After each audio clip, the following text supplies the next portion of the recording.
Mahisagar police ફરી આવી વિવાદમાં। મહીસાગર પોલીસનો અમાનવીય ચહેરો આવ્યો સામે।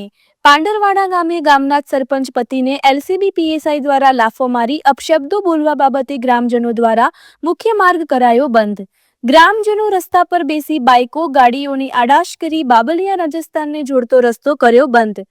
વાહન ચાલકો અને મુસાફરો અટવાયા। પોલીસ દ્વારા અગાઉ બાલાસિનોરના બાલિકને માર માર્યા બાબતે પણ થયો હતો જન આક્રોશ। ત્યારબાદ પાંડરવાડાના જ એક ઇસમને સીટ બેલ્ટ બાંધવા બાબતે માર માર્યાના ફોટા સોશિયલ મીડિયામાં થયા હતા વાયરલ। ત્યારે ફરી એકવાર પોલીસ અને પબ્લિક વચ્ચેની મગજમારીનો બનાવ સામે આવ્યો। હાલ તો આગેવાનો અને ગ્રામજનો વચ્ચે સમાધાન માટે થઈ રહ્યા છે પ્રયત્નો।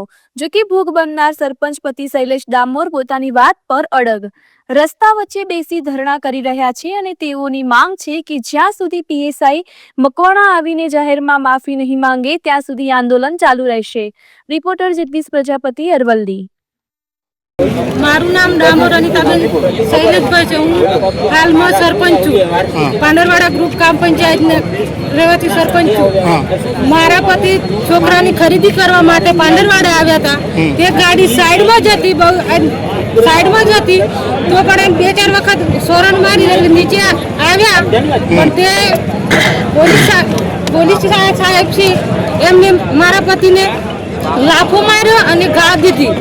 તો સોના કારણે ઘા દીધી, સોના કારણે લાફો માર્યો। એક સરકારી કયો નિયમ છે એમનો, લાફો મારવાનો અને ઘા દેવાનો। શું માંગણી તમારી? તમારી શું માંગણી હતી? તમારી શું માંગણી છે? ન્યાય મળવો જોઈએ।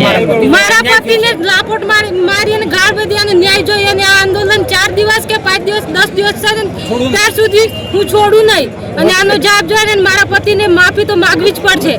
વગર ગુનાથી શા માટે લાફોટ મારવું પડે? એવો ગુનો તો એમને રજૂ કરી દેવું હતું। ન્યાય ના મળે તો ગાંધીનગર જઈશ, પણ આનો ન્યાય જોઈએ જ। મારા પતિને માફી મળવી જ જોઈએ અને આ રસ્તો તો ખુલે જ ના। 10 દિવસ થાય કે મહિનો થાય, બાકી ના ખુલે, આંદોલન ચાલુ જ રહેશે।